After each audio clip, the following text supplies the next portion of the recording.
Hello everybody, Deathblade here. Today I'm going to be talking about the kind of alcoholic beverages that you see the characters drinking in Chinese fantasy novels. Now this is something that I wondered about for a really long time myself. I read translations of wuxia novels and even the classic novels like Romance of the Three Kingdoms or Outlaws of the Marsh, Water Margin, and the characters would drink wine, and I always wondered what exactly were they drinking. So we're going to talk about that today. We're going to kind of go in a little strange order that I hope will make it easier for people who just want to get an answer to the question. First of all, the answer to the question very simply is most likely, depending on the context of the story, they're going to be drinking yellow wine, which is huangjiu, or baijiu. Basically, yellow wine is a fermented alcoholic beverage made from fruits and grains, and then baijiu is a distilled alcoholic beverage that's kind of tends to be made from similar stuff, especially sorghum. Those are the two kind of main alcoholic beverages that most likely the characters in the novels are going to be drinking. I'm going to get into a lot more detail about that over the course of the rest of this video. Some of the answer pertains to how drinking culture is in modern China. And I actually earlier went out to the liquor store near my house to, I bought some liquor and also at the same time asked some questions of the owners and shot a little video of the inside of the store to show you guys. Basically, nowadays in China, I would say the vast majority of the time when guys are drinking, they are drinking baijiu, almost without doubt. Beer is also a lot more common nowadays in China. Everywhere has beer. When you're out eating meat on the street with your friends or at a wedding banquet or something, they will have beer on the table. And for people who don't want to drink the baijiu, which is a distilled hard liquor, beer is the second most common option. Grape wine is getting a lot more popular in China, but it's not the kind of drink that you see a lot in day-to-day life. And then other types of alcohol are virtually non-existent. I mean, you can get all different kinds of imported foreign liquor and different types of beer and other alcohol. But again, for the most part, baijiu and beer are the most common things nowadays. And then throughout history, baijiu and yellow wine or huangjiu. I'm going to cut really quickly to that video to show you the inside of that liquor store. Then we'll continue talking. So I'm here at a local alcohol shop, and as you can see, pretty much everything is baijiu. With over here is the non-baijiu and the wine. 黄酒呢？有黄酒吗？有，这是黄酒。花雕3斤的。我感觉大部分中国男人喝酒的时候是喝白酒，是吧？对，一般都喝白酒是多。谁喝黄酒？什么时候喝黄酒？黄酒做料酒，炖菜了，俺们炖肉了，炒菜了，放这个就是。咱们红烧肉放红烧肉了，就放点黄酒，去腥味儿。Okay, I hope that was helpful. Let's talk a little bit about the history of alcohol in China, because this will help answer the question if you are reading a novel that is supposed to take place in some relatively historically accurate period of time in ancient China. That would mostly be wuxia novels, although it could be some xuanhuan, xianxia novels that go back in time or are supposed to emulate a certain period of time in China. Before I get started, let me remind you that I'm trying to keep this video short. This is a subject that you could probably make a whole, hours-long documentary on, so I'm not going to get into every single aspect of the question. A lot of the information that I'm getting is from this book. The 5th edition of Endymion Wilkinson's Chinese History, a New Manual. As you can see, it's quite exhaustive. I also looked up some other information online. If you go dig into Wikipedia, you can get a lot of the same information that's in here. And there is some conflicting information. I'll get into that in a second. Basically, the history of alcohol in China goes back thousands of years. And really, really long time ago, all different kinds of alcohols were brewed and consumed. And it wasn't until about the Zhou dynasty that what we even nowadays refer to as huangjiu, or that yellow wine, started to become pretty common. Now, the Zhou dynasty is something like about 3,000 years ago. So that's a really, really long time ago that yellow wine started to become more and more popular and common. As far as the distilled alcohol, which is baijiu, this is one where you get conflicting information depending on where you look up what your sources are. Some sources seem to indicate that as far back as the Han Dynasty, there were people distilling alcohol. Now, the Han Dynasty, that's roughly 200 BC, so that's well over 2,000 years ago. Interestingly, the novel that I'm writing, Legends of Ogregate, takes place in a setting that's analogous to Han Dynasty China. So I actually have the characters in that setting drinking distilled alcohol. However, it's questionable as to whether that is really what would have been happening back in the actual Han Dynasty.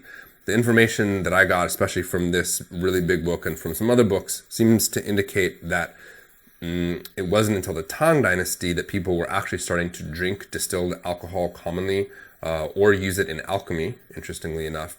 It wasn't until the Song Dynasty that there was really kind of a system of, well, not a system, but a way of viewing alcohol as having two different main types. One type being the regular fermented alcohol, the other type being distilled alcohol. And again, those are, for the most part, we could think of them as being huangjiu, the yellow wine, and baijiu.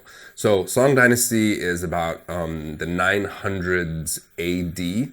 So that's still quite some time ago. But again, not so far back in ancient Chinese history as some of the other types of alcohol that people would drink. Now, to put this all into perspective, let's talk for just a minute about wuxia novels, because most of the time when you're wondering about what kind of alcohol they're drinking or wine, it's usually going to be in the context of the wuxia novels. The science fiction and the xianxia novels often make up whatever kind of alcohol they're talking about, or they're taking place in the future, in which case it doesn't really matter too much what kind of things people drank in ancient history in China. But just to put it into perspective, two of the books, which are probably most people consider the precursors of wuxia, are Water Margin, or Outlaws of the Marsh, and Romance of the Three Kingdoms, both of which have people drinking in them. Now, Water Margin was actually written before Romance of the Three Kingdoms, and it was written sometime in like the 12 or 1300s, and it was written describing events within the Song Dynasty about 100 years before. And again, I'm generalizing all of these things, but the point is just, if you remember a few minutes ago, I talked about how the distilled and fermented types of alcohol, baijiu and huangjiu, were relatively well established during the Song Dynasty. You can imagine that the characters in Water Margin would be drinking that, and the author would be familiar with those different types of alcohols, and so therefore, it would be likely that the characters would be drinking one of those two different types of alcohol. Romance of the Three Kingdoms was written a little bit later than Water Margin. It was written during the Ming and Qing Dynasty period, and it was describing events during the Three Kingdoms period. And the Three Kingdoms period is after the Han Dynasty period. So way back then, it's possible that they could have been drinking distilled alcohol, but probably not very likely. But then again, back in the Ming Dynasty and the Qing Dynasty, they didn't even really have a very clear idea of the history of alcohol to begin with.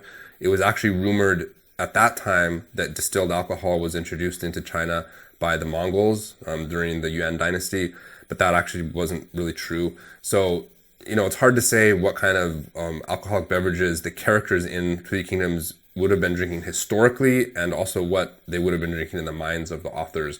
Really hard to say. And actually that kind of leads into my next point, which is that regardless of whatever novels you're reading, the intention of the author is one thing to consider, and then historical facts are another thing to consider. If you're reading a book that takes place in the history of China, you could most likely identify what period of time it is and then get a good guess at what type of alcohol they might have been drinking. But the thing is, it's hard to say even if the authors of the novels would really be familiar with the history of alcohol. So probably it would be better to consider the intent of the author if you're talking about fiction. If the author does not identify the type of alcohol that's being drunk, then I would say it's likely that they would be drinking baijiu. It's possible huangjiu, but I would say more likely baijiu. If you remember the video from earlier, the guy basically said people don't even really drink huangjiu, and again, that's just one random guy's opinion off the street, literally. But I think it's safe to say that people nowadays in China aren't going around drinking a lot of huangjiu at wedding feasts, at dinners, when you hang out with friends. It's almost always going to be baijiu between guys. For women, they're more likely to drink less intense types of alcohol, so maybe beer, and again, grape wine is getting more popular. But baijiu is the thing that Chinese guys are drinking. So therefore, in my mind, I think that most likely when modern authors, and even authors going back a few decades, I think in their mind, probably the characters are drinking baijiu. Now, one perfect example I have is Gulong. Gulong is one of the classic wuxia novelists, and I've translated a few of his works and read others.